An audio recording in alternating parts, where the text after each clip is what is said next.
Good morning students. Chemistry की class में आप सभी का स्वागत है।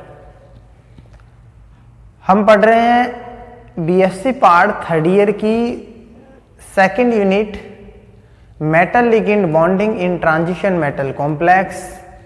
और इसके अंदर इससे पहले की क्लास के अंदर हमने चर्चा की थी कि सीएफटी और वीबीटी के अंदर क्या तुलना होती है, अर्थात दोनों के कंपैरिजन की हमने बात की थी। दोनों के अंदर किस प्रकार से कंपैरिजन पाया जाता है। आज हम यहाँ पर एक क्वेश्चन है, तो क्वेश्चन को हम सॉल्व करेंगे। छोटा सा क्वेश्चन है, लेकिन अक्सर एग्जाम के अंदर ये क्वेश्चन आता रहता है या इस प्रकार का क्वेश्चन आता रहता है। लगभग यही क्वेश्चन एग्जाम के अंदर बार बार रिपीट होता रहता है, तो इस क्वेश्चन को हम सॉल्व करेंगे। देखो, हमारा क्वेश्चन ये है कि क्या कारण है कि CuH2O का हल 6+2 संकुल यौगिक नीले रंग का होता है, जबकि CuNH3 का हल 4H2O का हल 2+2 संकुल यौगिक गहरे नीले रंग का होता है। क्यों? तो इसको हमारे को देखना है, सॉल्व करना है। देखो, क्वेश्चन है हमारा, क्या कारण है कि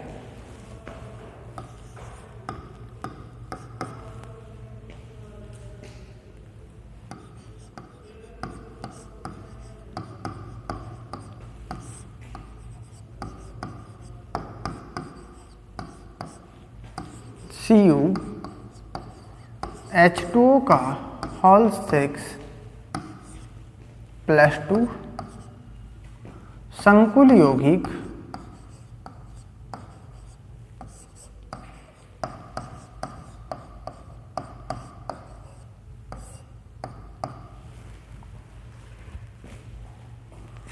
CuH2O का हॉल 6+2 संकुल यौगिक नीले रंग का होता है,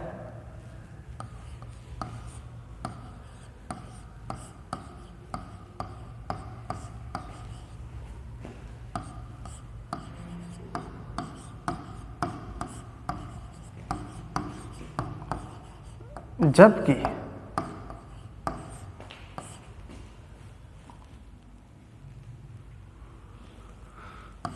CuNH3 का हॉल 4H2 का हॉल 2+2 संकुल यौगिक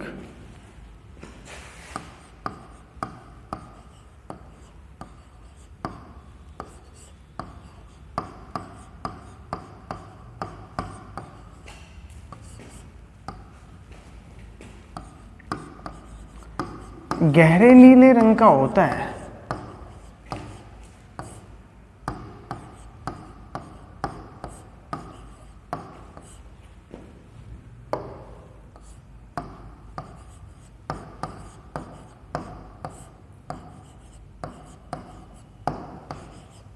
क्यों?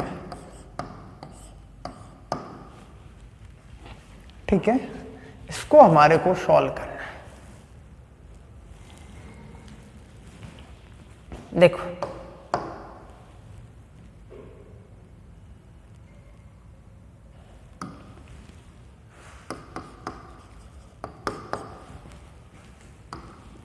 आंसर की यदि हम बात करते हैं तो सबसे पहले देखो, इसके अंदर देखते हैं CuH2O 6+2 संकुल यौगिक में ये जो H2O लिगेंड होता है वीक लिगेंड होता है, जबकि CuNH3 का हॉल 4H2O का हॉल 2 में NH3 जो लिगेंड होता है स्ट्रॉन्ग लिगेंड होता है। ठीक है, अब देखो, यहां पर कॉपर की हम बात करते हैं तो इसका D8 इलेक्ट्रॉनिक कॉन्फ़िगरेशन है और यहाँ पर भी D8 इलेक्ट्रॉनिक कॉन्फ़िगरेशन है, क्योंकि S के जो एक तो D का और एक S का जो इलेक्ट्रॉन होता है वो बाहर निकल जाता है। ठीक है, तो यहाँ इसका D8 और यहाँ भी इसका D8 इलेक्ट्रॉनिक कॉन्फ़िगरेशन है। ठीक है, 8 इलेक्ट्रॉन होते हैं इसके अंदर। ऑक्टाहेड्रल कॉम्प्लेक्स कंपाउंड है। इसके अंदर होता क्या है, देखो कॉपर है यहाँ +2 ऑक्सीडेशन स्टेट के अंदर पाया जा रहा है। ये जो हम सब जानते हैं कि d ऑर्बिटल होते हैं वो संख्या में 5 होते हैं। ठीक है, तो ये 5 d ऑर्बिटल है, dxy, dyz और dzx, dx² y² और dz²। जब ये जो ये जो ऑर्बिटल होते हैं लिगेंड के संपर्क में आते हैं तो दो भागों के अंदर विपाटित होते हैं। ठीक है, ये होता है T2G और दूसरा होता है EG। ठीक है, अब देखो इसका इलेक्ट्रॉनिक विन्यास देखते हैं तो 3d8 इलेक्ट्रॉनिक विन्यास पाया जाता है। इसके अंदर जो इलेक्ट्रॉन्स की बात करते हैं तो इसके अंदर जो इलेक्ट्रॉन पाए जाते हैं वो यहाँ जो इलेक्ट्रॉन होते हैं वो 8 इलेक्ट्रॉन पाए जाते हैं। ठीक है, ये 8 इलेक्ट्रॉन। होता क्या है कि इसके अंदर CuH2O6 के अंदर जो इलेक्ट्रॉन होते हैं, एक एक इलेक्ट्रॉन तो पहले इसके अंदर T2G के अंदर आते हैं। ठीक है, ये T2G के अंदर आएंगे तो एक एक इलेक्ट्रॉन इसके अंदर आते हैं और दुर्बल लिगेंड है तो ये जो इसका जो CFSE का मान या डेल्टा O का मान कम रहता है, इसलिए एक एक इलेक्ट्रॉन फिर EG के अंदर जाएंगे। 5 इलेक्ट्रॉन फिर से एक एक इलेक्ट्रॉन किसके अंदर आएंगे, T2G के अंदर आएंगे। ठीक है, इस प्रकार से क्या होता है, इसके अंदर इलेक्ट्रॉन पाए जाते हैं। ठीक है, अब देखो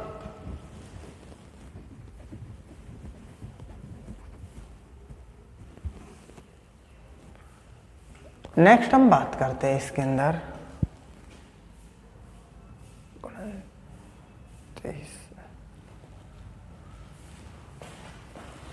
तो देखो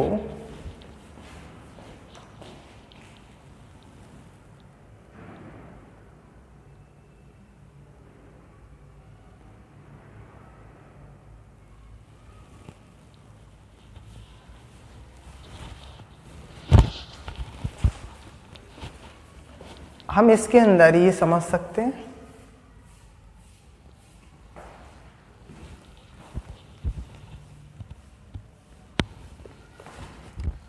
कि ये डेल्टा O का मान होता है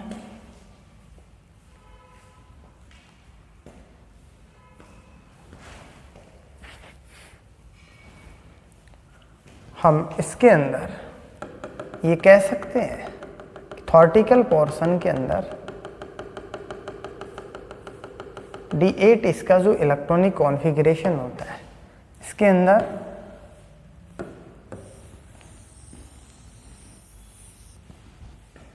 देखो थॉर्टिकल पोर्शन के अंदर हम ये कह सकते हैं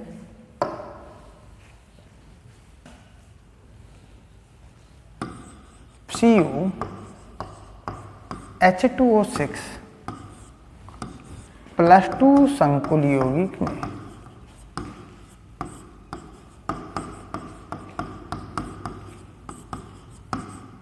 दुर्बल लिगेंड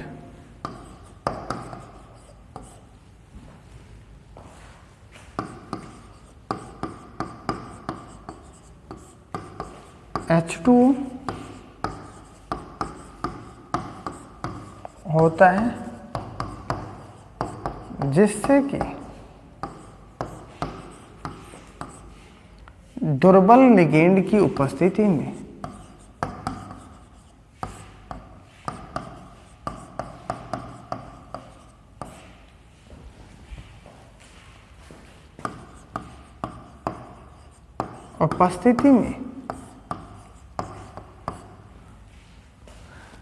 विपाटन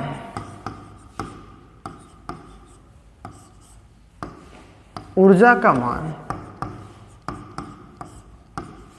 ऊर्जा कम होती है,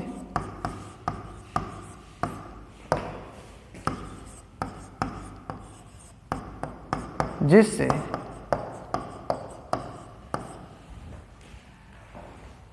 T2G से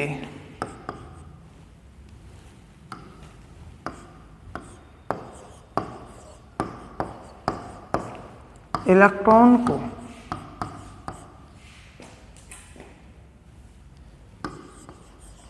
Eg में स्थानांतरित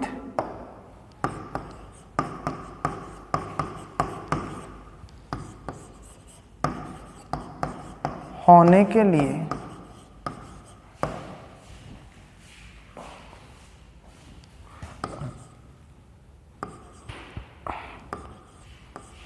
कम ऊर्जा की आवश्यकता होती है। अर्थात इसमें डेल्टा O का मान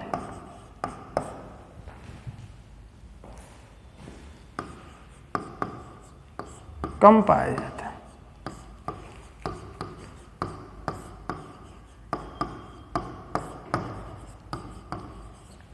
नेक्स्ट हम ये लिख सकते हैं,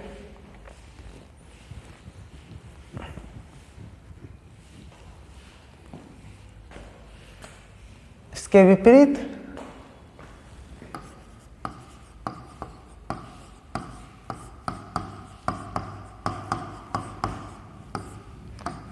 Cu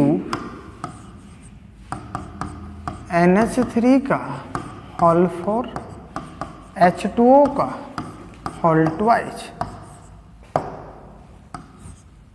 प्लस 2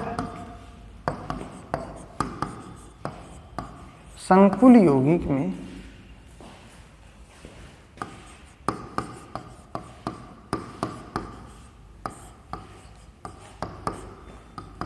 NH3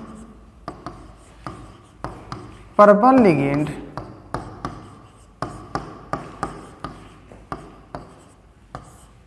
होने के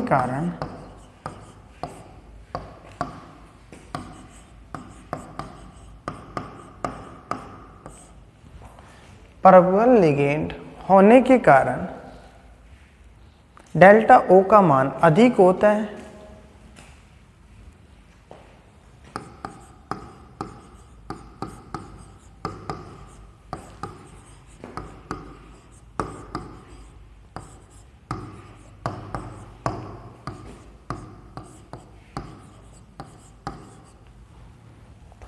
ठीक है, डेल्टा O का मान अधिक होता है, जिससे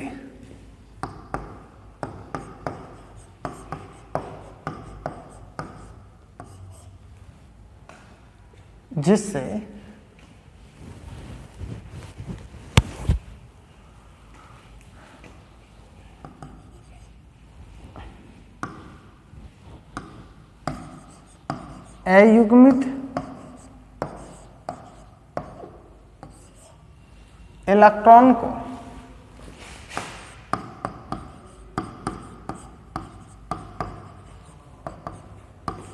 अधिक ऊर्जा की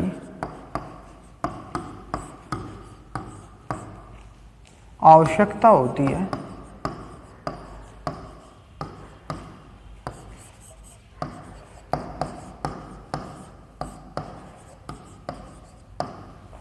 अधिक ऊर्जा की आवश्यकता होती है। इस कारण प्रबल लिगेंड की उपस्थिति में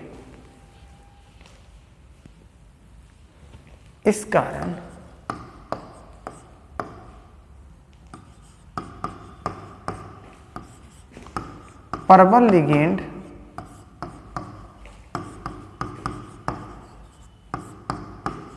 की उपस्थिति में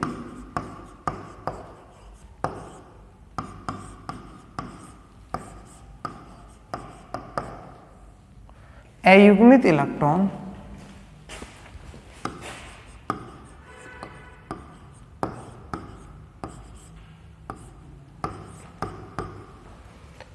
प्रबल लिगेंड की उपस्थिति में अयुग्मित इलेक्ट्रॉन अधिक ऊर्जा एवं कम दैर्ध्य वाली विकिरण का अवशोषण करता है।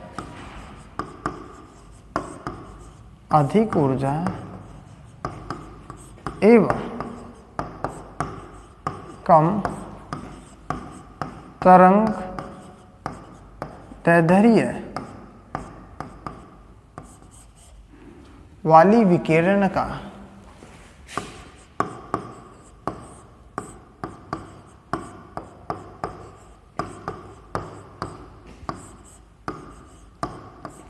अवशोषण करता है।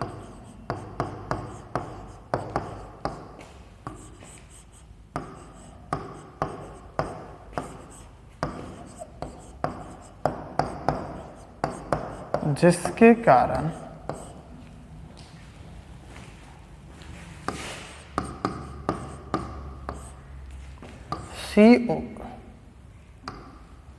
Cu NH3 का होल 4 H2O का होल ट्वाइस प्लस 2 संकुल यौगिक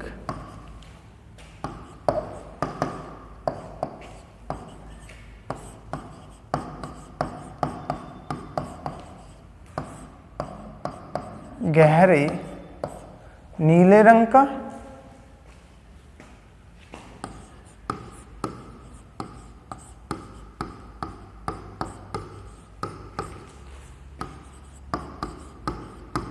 होता है, जबकि CuH2O का होल 6 प्लस 2 संकुल यौगिक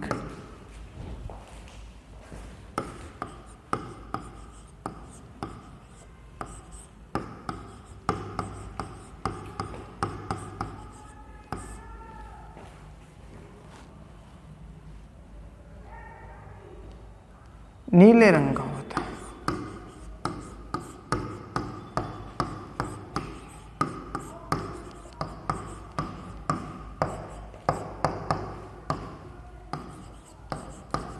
ये क्वेश्चन हमने देखा है इसके अंदर।